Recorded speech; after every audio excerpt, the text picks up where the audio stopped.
Okay, well, a few more names. Carol Spinney. People don't really know how. I mean, he's unbelievable. I mean, to perform both Oscar and Big Bird. First of all, people think, Carol Spinney, is that a female? No, he is amazing. And I mean, to be 70 now and still performing both characters.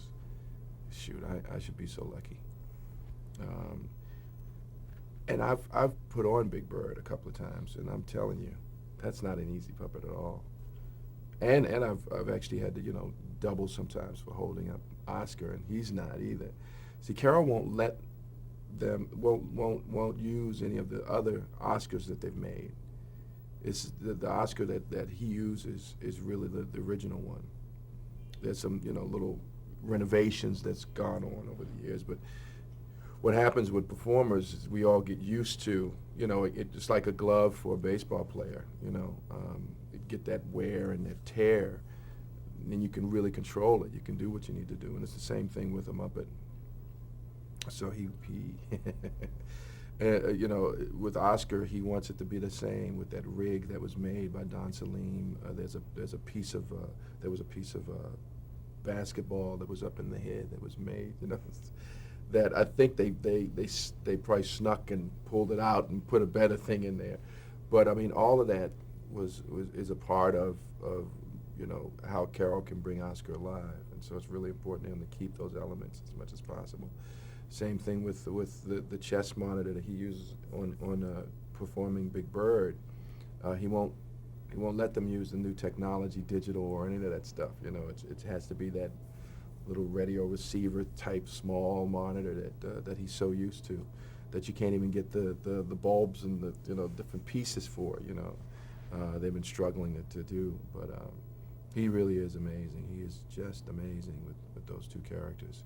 I've seen him live, when we go to different performances, and to see that bird come out on stage, it's beautiful. It's unbelievable.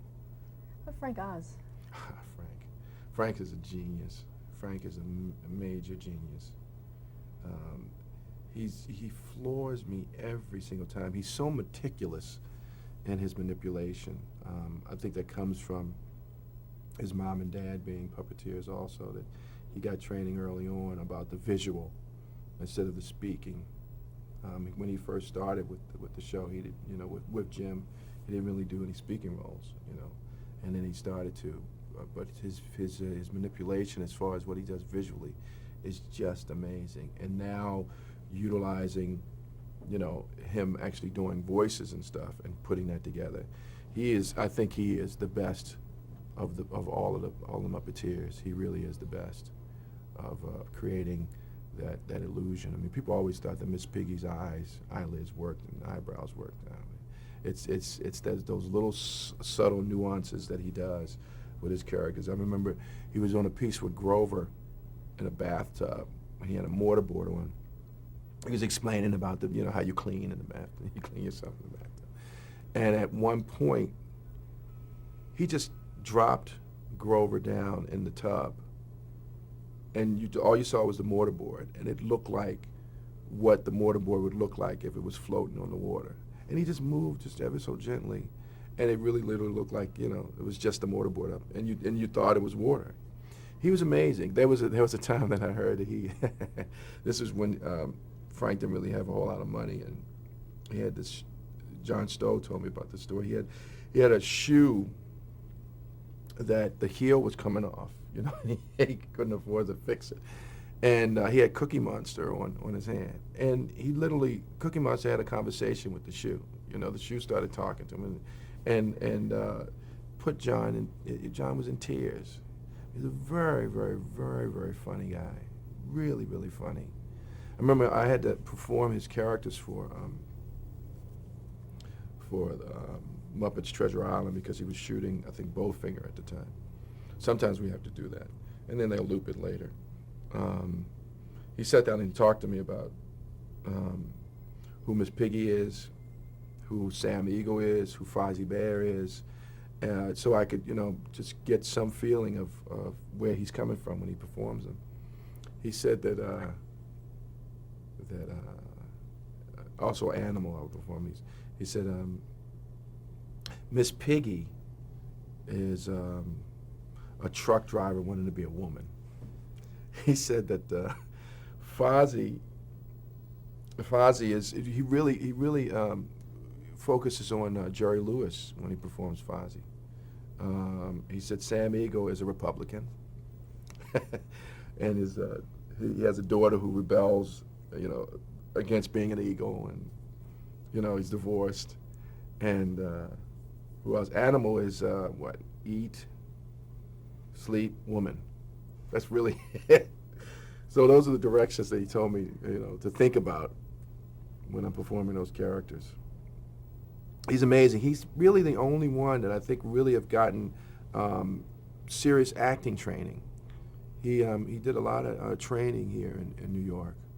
When I think he wanted to be an actor at some point, and so when he creates a character, works on a character, there's a Bible. There's like a backstory to it that really helps him. And then his sense of humor. It's just, you realize he has Bert, Cookie, Grover for Sesame Street. He has Bert, Cookie, Grover, and then he has for the Muppets, the classic Muppets, he has Miss Piggy, Fozzie, Animal. I mean, these characters that are just so different from one another. And with Sam Eagle also, his characters and they're so real. He's really, like I said, he's the best, I think, of the best. What about Jim Henson? Jim was he never came off like a boss, and so in doing that, you always wanted to give him over 100%, because he respected you so much as being a part of it. He was the type that when Muppet Show was a success, everybody benefited from it. In these different corporations and productions and stuff like that. The main person who creates it starts making money, they tend to get selfish now. Not with Jim. He made sure that, Muppet Show was success. We're all going to reap the benefits. And he was like that. I always saw him that he never really had to perform anymore. He went to his high school graduation in a Rolls Royce. But I saw the reason why. One of the main reason why is because that was his escapism from the business part of it. He could still get down and dirty and laugh and be silly. Plus, that's the beginnings of what he did. He was a puppeteer. The success of it is great because of his talent, but also, it becomes a big business at that point. And so that kept him balanced as far as that.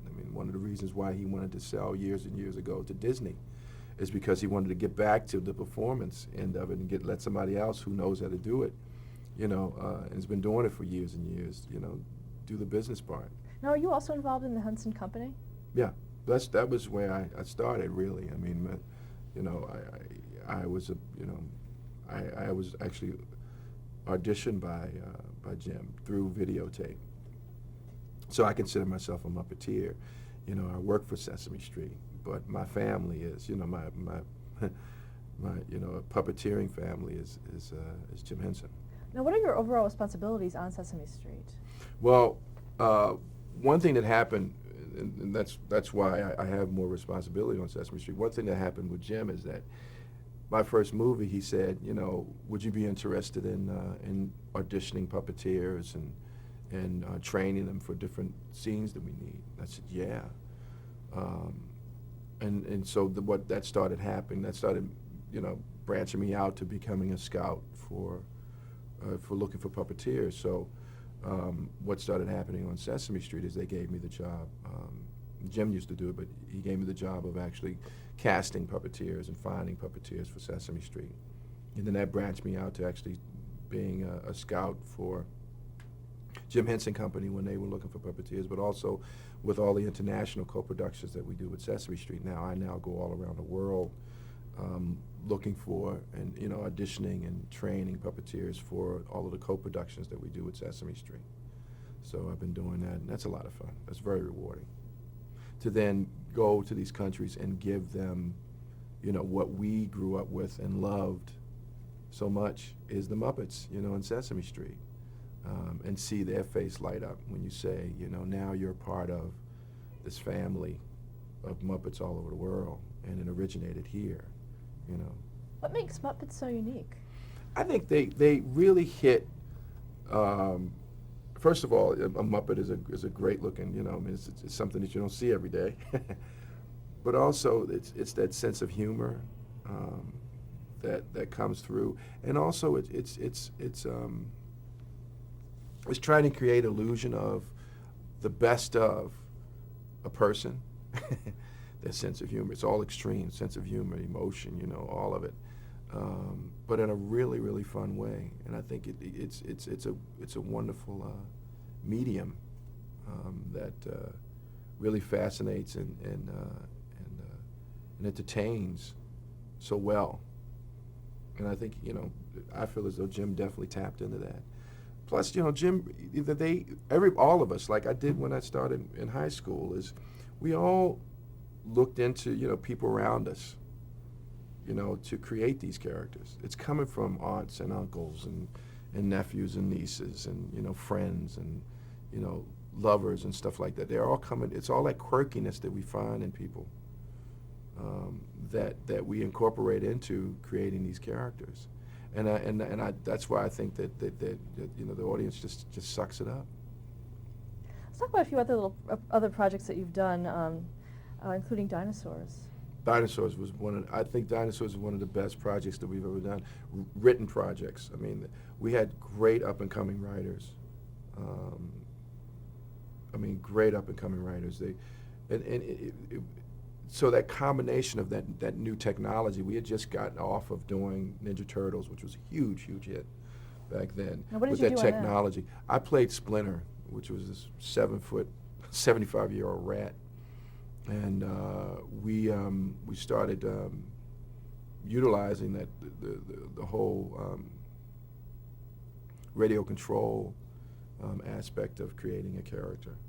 And all the turtles were radio controlled fully with actors and the costumes, and Splinter was actually this 80-pound puppet that I actually did the mouth like I normally do with my puppets, but he had radio controlled eyes that moved and eyebrows and lips and nose that wiggled but that was really a lot of fun.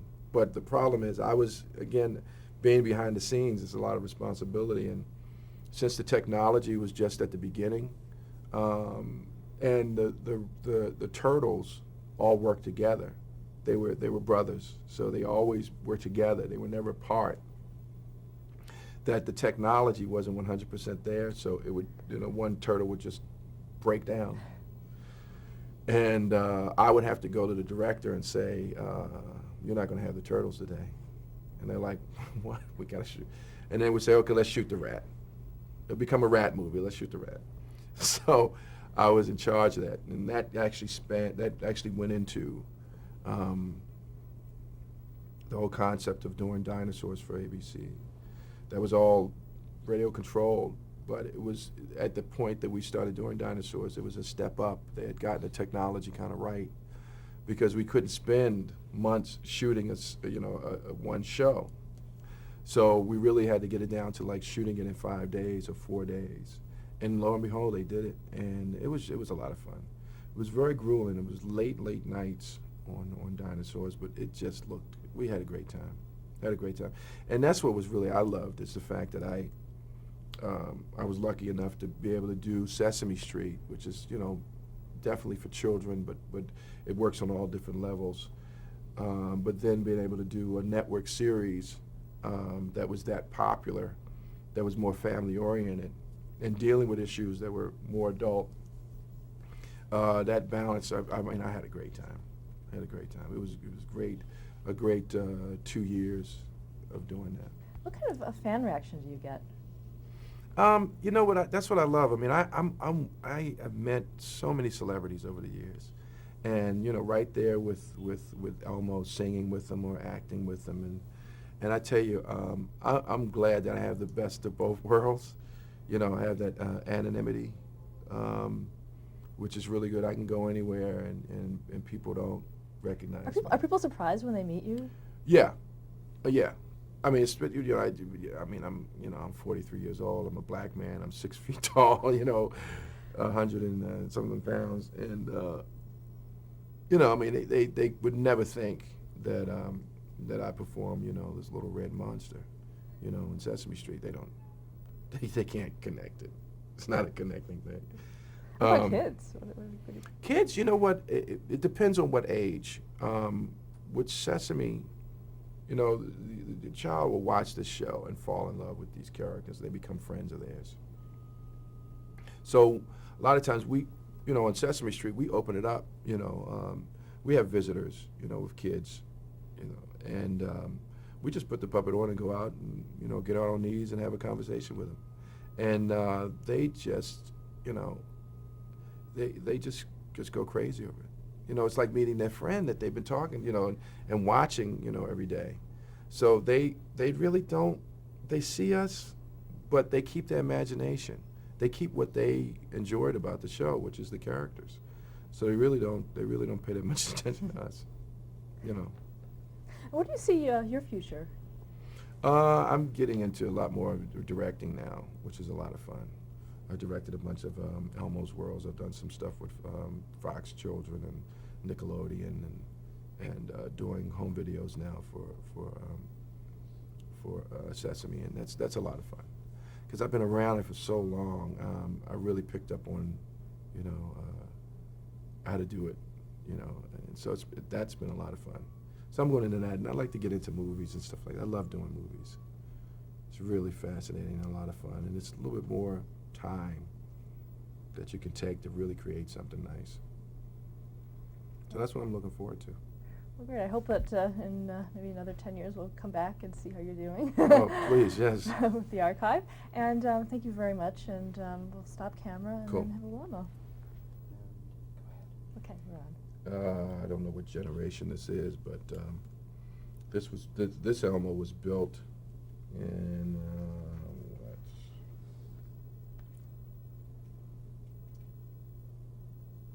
It's like 1990. Yeah, and this is like actually, I call this. I have it written on here. You probably can't even see it, but I have it written on there.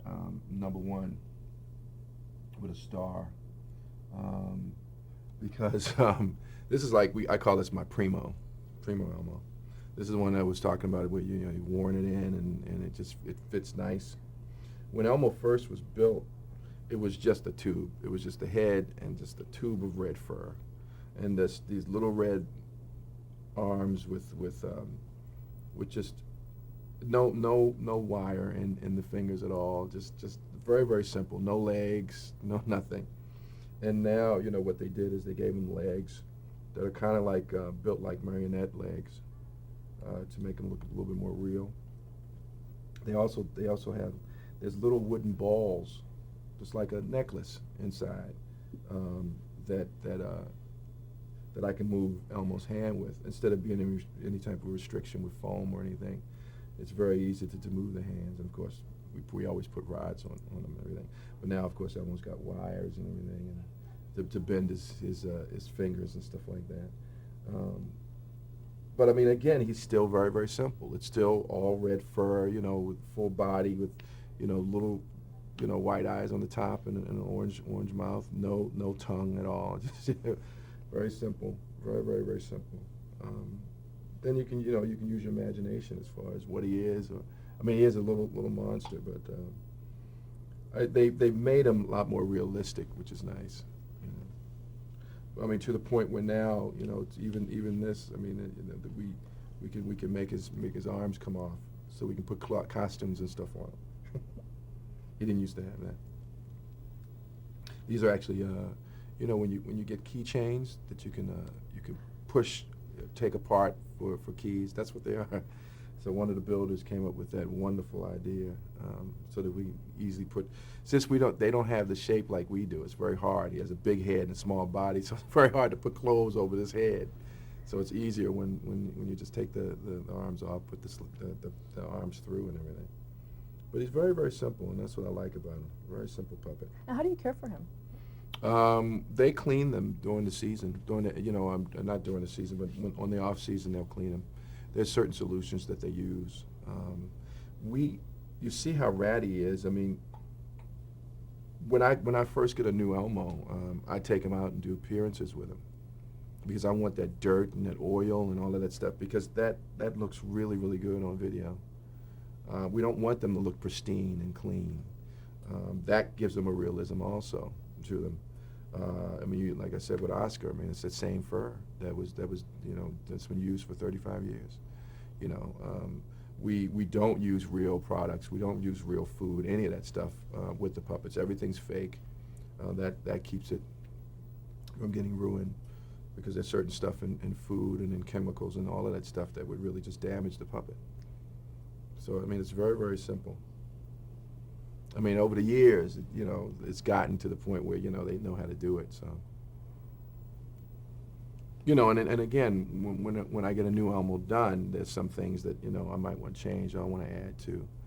Because of Elmo's world, there's a lot of active Elmo, we call it, which you see Elmo head to toe.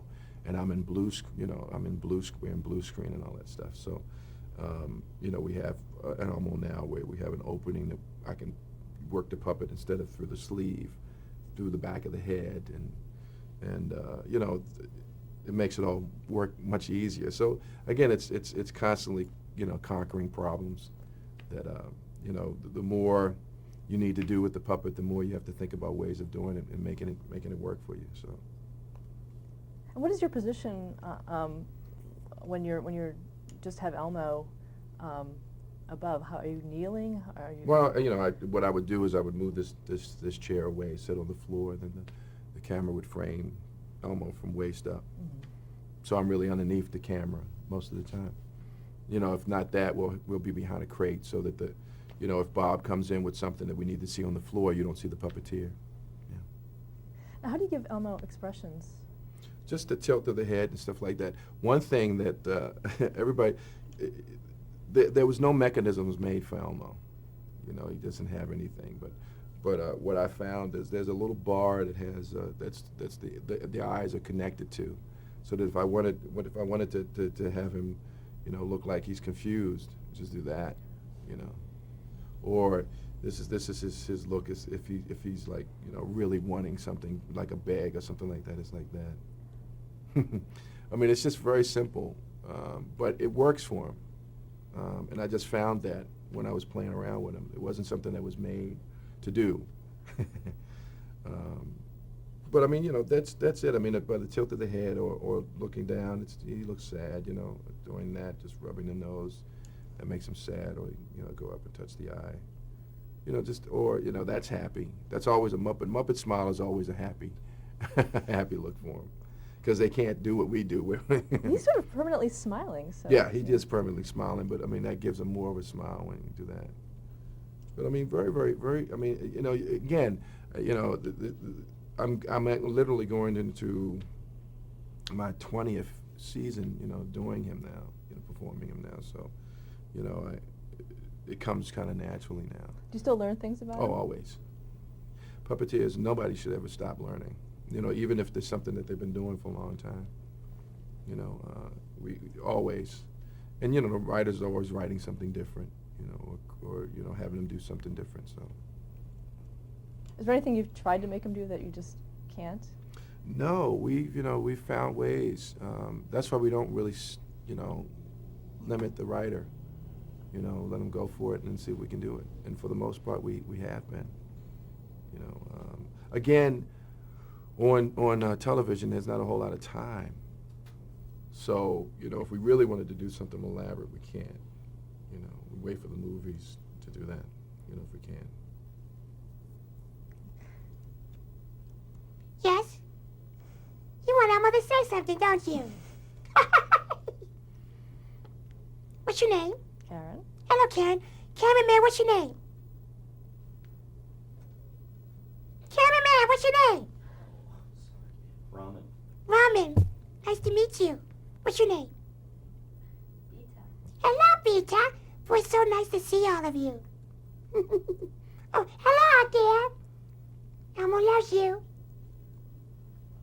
You want to ask Elmo a question? Sure, we asked this of our interviewees. What advice would you give to an aspiring Muppet? Wait, who's a Muppet? Elmo has to answer. Kevin has to answer that. To an inspiring, well, maybe he should answer that.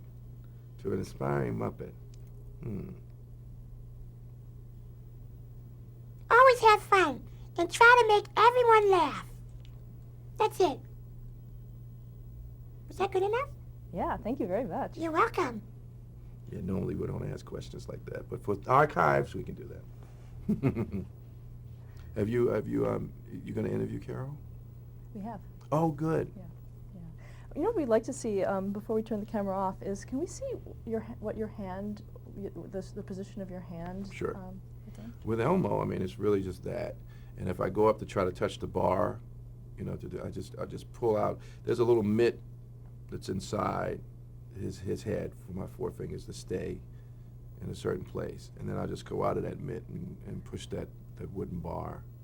And if I want to do both the eyes looking up, I just take the pinky and then index finger and just do that, and then go back in. I can do that. It's really second nature to you? Yeah. Yeah. Well, thank It you. really is. It's really. I mean, it becomes second nature. But you're always trying to find something different also. So. Well, thank you so much for sharing your no, story thank with you. us. Cool.